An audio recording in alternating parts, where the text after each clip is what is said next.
Olá, queridos amigos, tudo bem com vocês? Sejam bem-vindos ao canal Fala Sério Pastor. É uma alegria ter vocês aqui no nosso canal, onde nós estamos estudando uma série fantástica sobre o juízo investigativo. Já analisamos que esse é um assunto bíblico, já mostramos aqui nos nossos primeiros capítulos dessa série que o assunto do juízo investigativo é um assunto que aparece desde as primeiras páginas da Bíblia. Mostramos a relação existente entre esse juízo investigativo e o dia da expiação. Mostramos também que há um santuário celestial e que precisa ser purificado. Pastor, onde está isso? Nós já mostramos aqui em Hebreus, no capítulo 9. Capítulo 9 de Hebreus fala que as coisas celestiais precisam ser purificadas lá no santuário, mas não com sacrifícios de bodes e carneiros, e sim com sacrifícios superiores a estes. Tudo isso nós analisamos também a estrutura do livro de Daniel, que é uma estrutura de repetição e ampliação. Analisamos ainda as relações que existem entre Daniel, capítulo 8, e o capítulo 9, que foi o nosso último estudo, e hoje nós vamos analisar de maneira assim bem enfática as 70 semanas do livro de Daniel, mostrando que o ponto de partida destas 70 semanas é também o ponto de partida das 2.300 tardes e manhãs, uma vez que, como nós vimos no capítulo anterior, no vídeo anterior, as 2.300 tardes e manhãs é o período grande do qual o capítulo 9, verso 24 diz: as 70 semanas foram cortadas. Portanto, se as 70 semanas foram cortadas destes 2.300 anos, o ponto de partida de um é também o ponto de partida do outro, e a gente vai analisar hoje de maneira bem detalhada estas 70 semanas. Então, fica com a gente até o final desse vídeo, compartilhe com seus amigos, e olha, se você não entendia até hoje as 70 semanas, hoje você vai entender, tá bom? Que Deus abençoe você e não esquece de curtir esse vídeo e enviar para os seus amigos.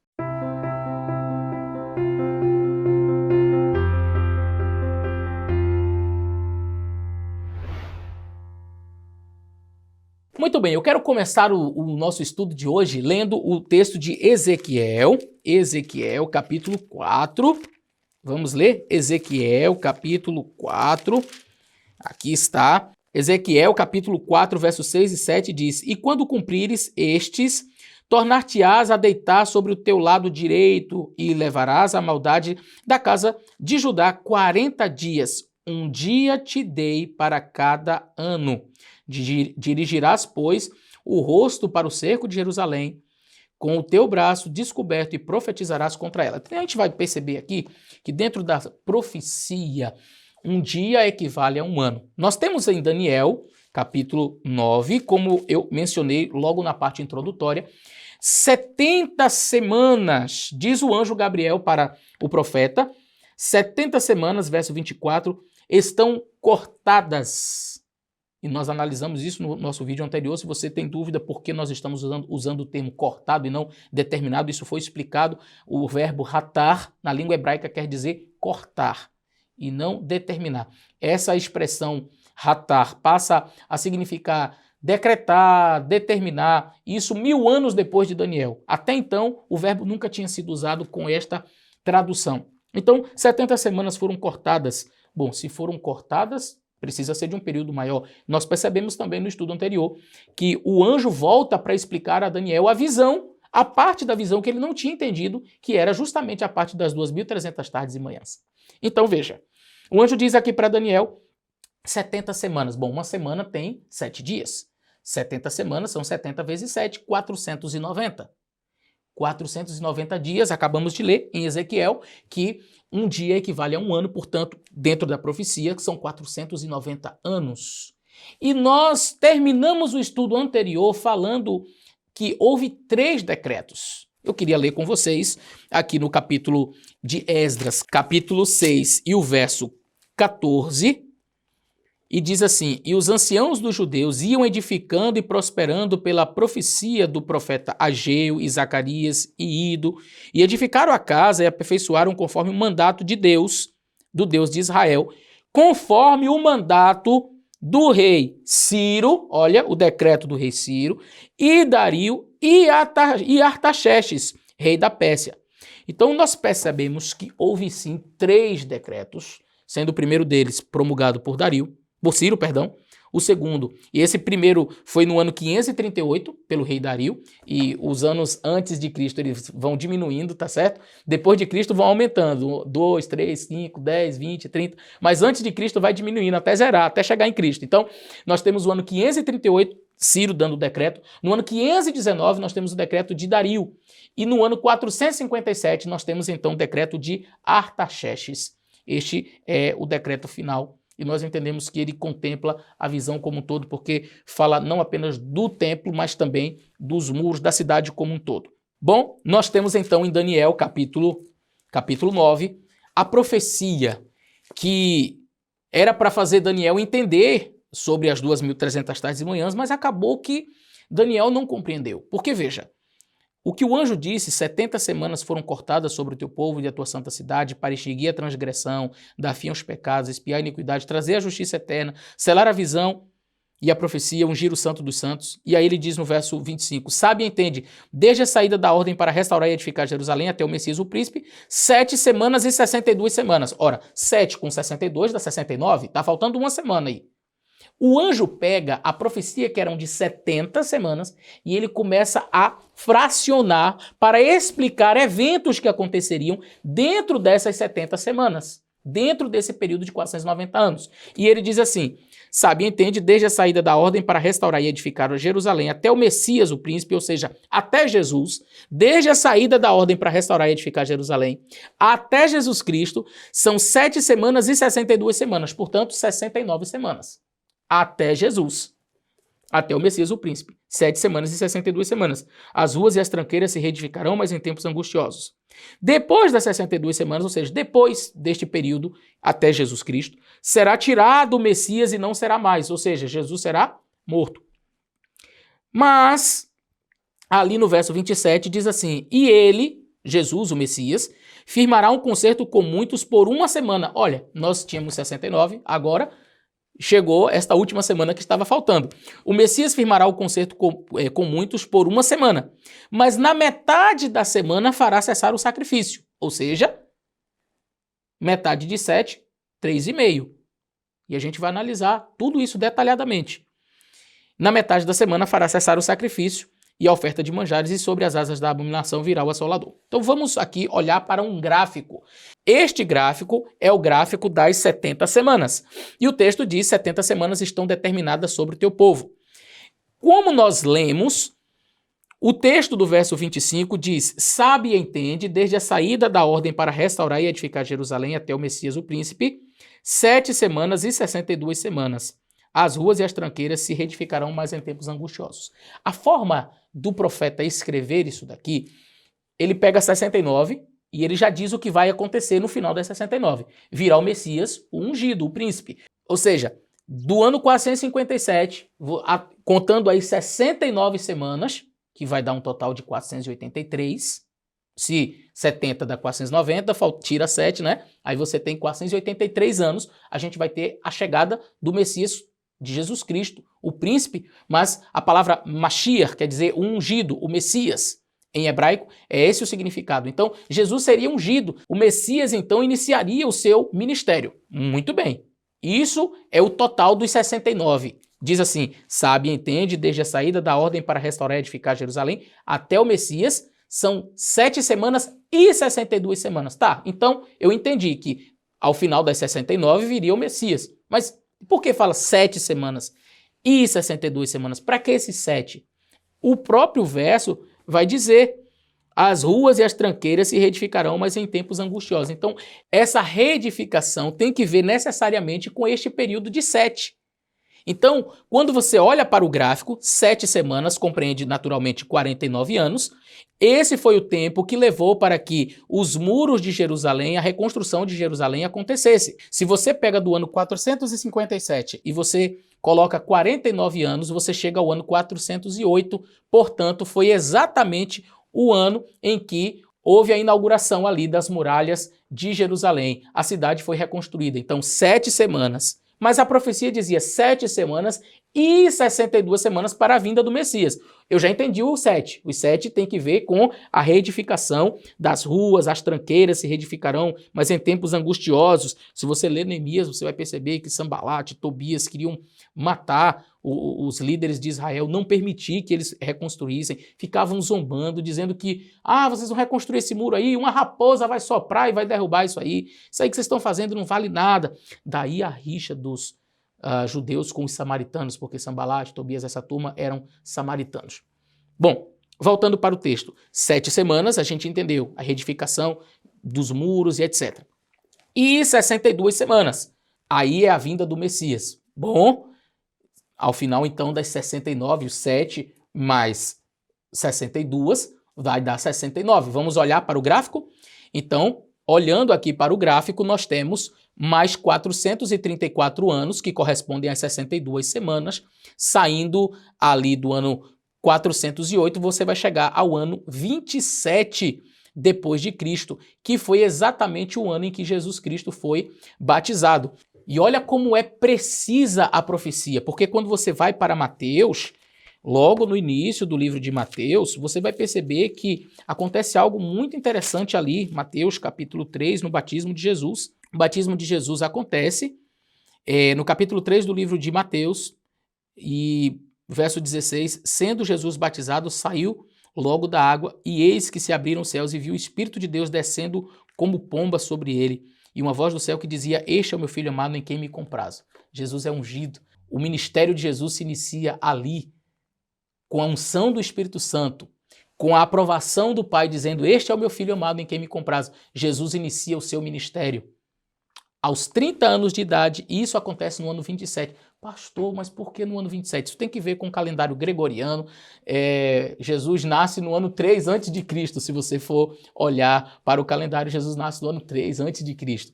Então, Jesus tinha 30 anos de idade, mas o batismo de Jesus ocorre no ano 27. Muito bem, Jesus então é batizado no ano 27. E a profecia dizia, ele firmará o concerto com muitos por uma semana, mas na metade da semana fará cessar o sacrifício. Ora, ainda no verso 26 diz, depois das 62 semanas será tirado o Messias e não será mais.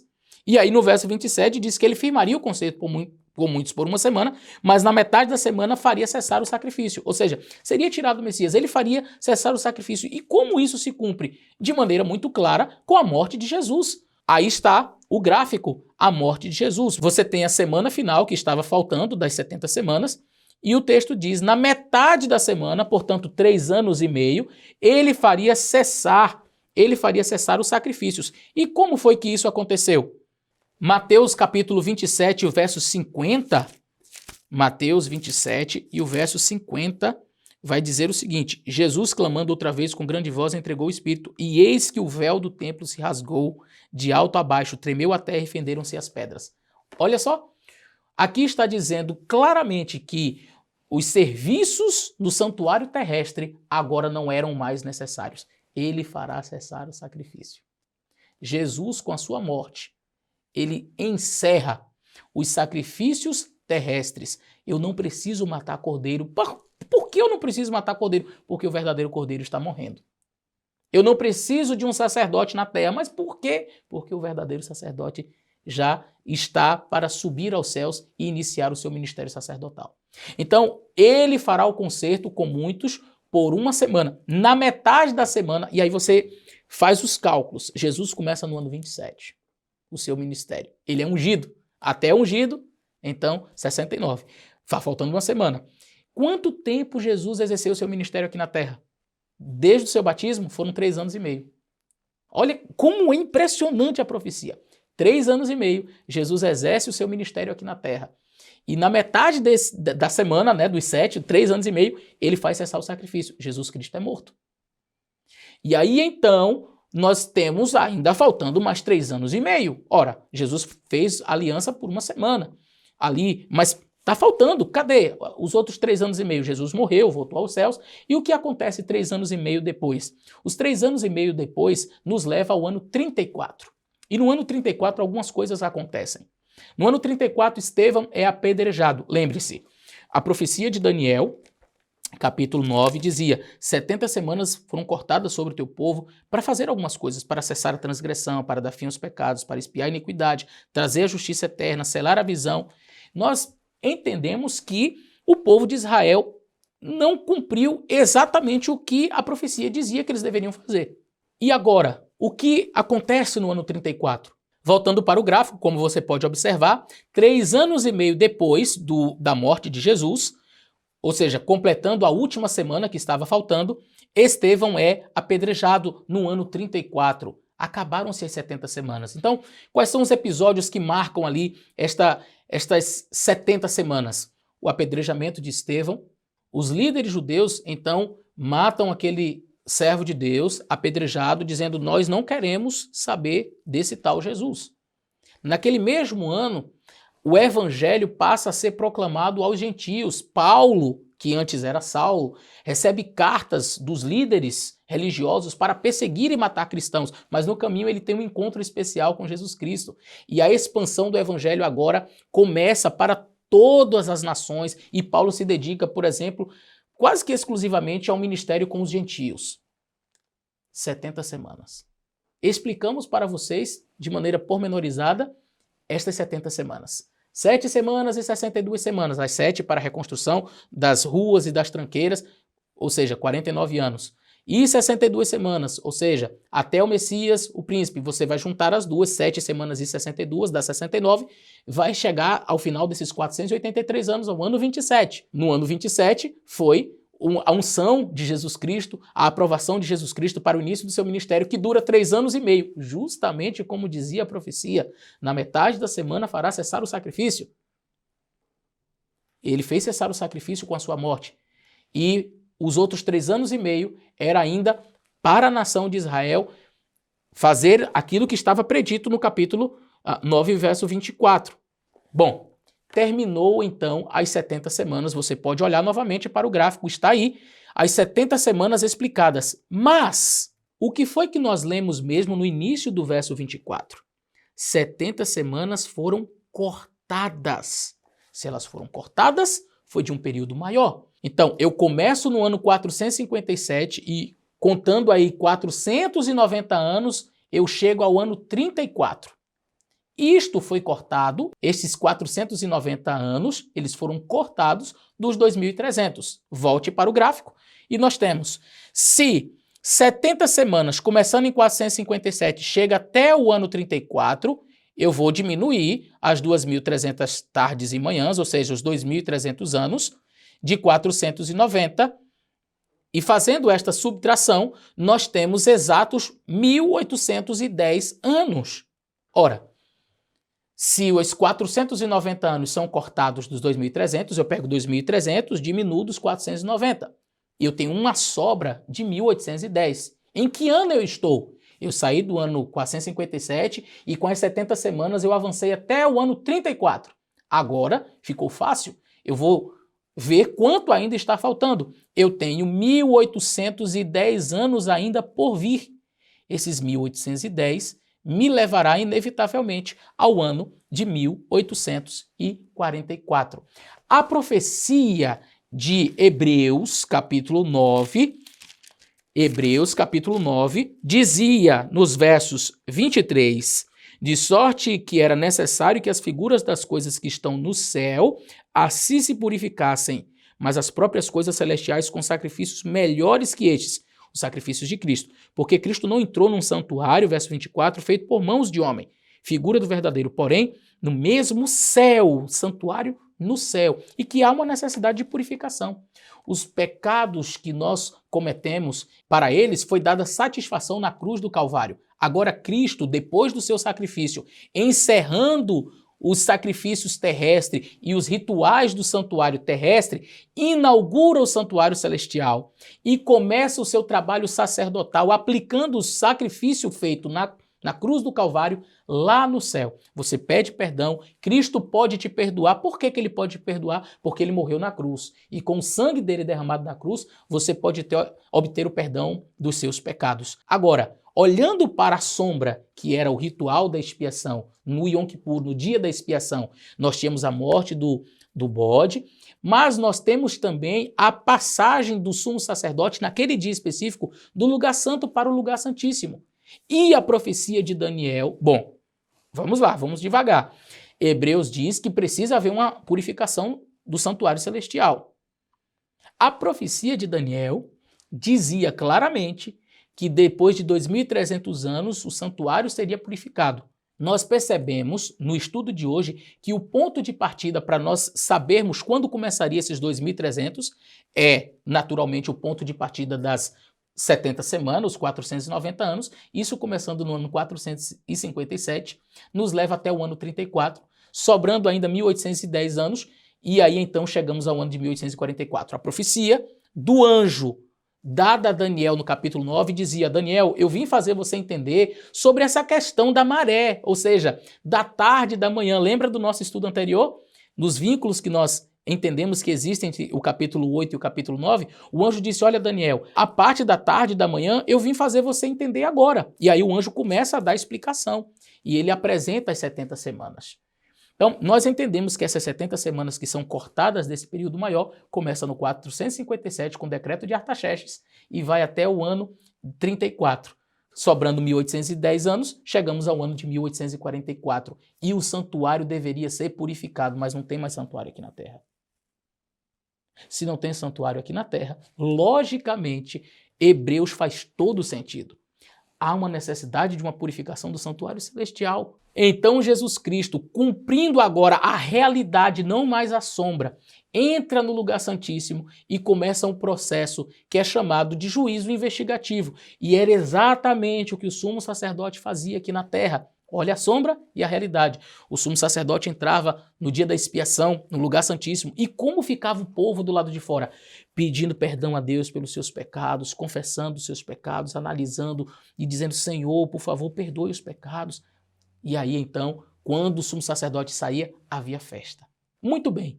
Antes de encerrar, eu gostaria de fazer ainda uma explicação, um adendo. Por quê?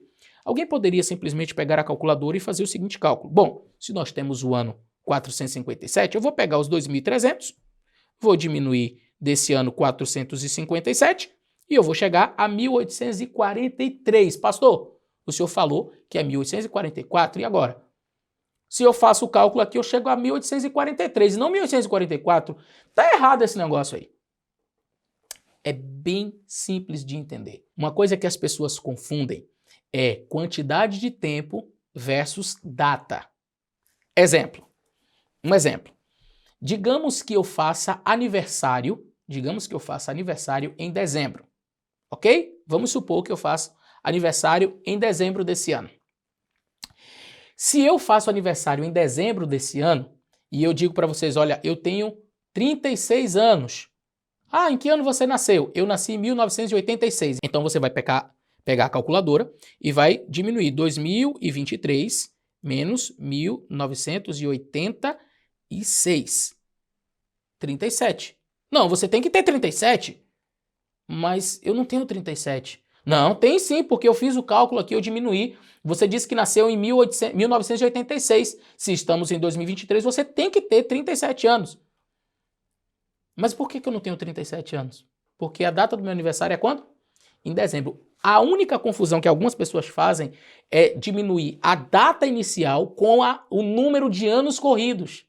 Então isso faz com que a pessoa se atrapalhe na hora de fazer o cálculo. Por quê? Veja bem, se eu nasci em dezembro, eu não tenho 37 anos ainda, mas também não é correto dizer que eu tenho apenas 36. Eu teria 36 e mais quantos meses de vida? Se nós estamos em novembro, eu tenho 36 e 11 meses. Olha que coisa. Eu não posso dizer que eu tenho 37, mas também não posso dizer assim, eu tenho apenas 36. Eu tenho 36 e mais 11 meses, quase 37. É exatamente o que acontece. Quando você olha para o decreto de Artaxerxes, você vai perceber que ele é dado no outono do ano 457. Ou seja, a data é 457, mas o número de anos seria 456 anos inteiros. Se você está na data 457, você vai começar a contar a partir do ano 456. Então você vai ter 456 anos inteiros e mais o pedacinho de 457. Se foi no outono de 457, você tem ali um quarto de ano. Portanto, você chegaria ao ano 26 mais 3/4, que daria exatamente o ano 27. Eu vou deixar no link da descrição um PowerPoint com a explicação, com esta questão dos números e uma comparação com as estações do ano. Então você tem que a data é uma, mas a quantidade de anos é outra. Então, como eu disse, o fato de eu dizer que eu tenho, por exemplo, 36 anos e nasci em 1986, só vai ser válido se eu, por exemplo, fizesse aniversário no dia 1º de janeiro. Aí sim, estou no ano 2023 e 37 anos. Mas, se eu não faço no dia 1º de janeiro, se eu faço lá para metade do ano, ou no meu caso que é setembro, não é? Então, até chegar setembro, eu não teria ainda os 37, mas também não teria 36, eu teria 36 e mais a quantidade de meses até chegar ali em setembro, percebe? Então você vai fazer esse cálculo muito simples. Para quem gosta de matemática, se você quiser aprofundar, eu vou deixar esse PowerPoint. Eu poderia fazer um vídeo só explicando isso daí, mas eu creio que vai ficar um pouquinho mais complicadinho, então eu vou deixar o PowerPoint ou o PDF e aí você pode dar uma lida nesse material e você vai perceber exatamente isso que eu estou dizendo. Quando você começa a analisar desta forma, eu tenho a quantidade de anos e mais a quantidade de meses que veio do ano anterior, você vai chegar precisamente ao ano de 1844 e no outono, exatamente em outubro. Pois é, a profecia ela é exata. Agora, no nosso próximo estudo, veremos estes cálculos sendo feitos pela astronomia. O nosso amigo Hilton, ele vai trazer para nós cálculos matemáticos precisos, seguindo ali o ciclo metônico do Sol e da Lua, e aí vocês vão ver, com base no calendário lunisolar, a perfeição que é esta profecia e como o adventismo tem completa base para afirmar a profecia dos 2.300 anos e como nós chegamos até o dia 22 de outubro de 1844.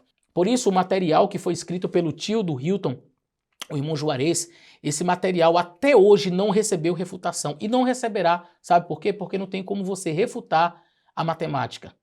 É um material riquíssimo e eu tenho certeza que o próximo vídeo vai ser fantástico, você não pode perder. Que Deus abençoe você e até lá!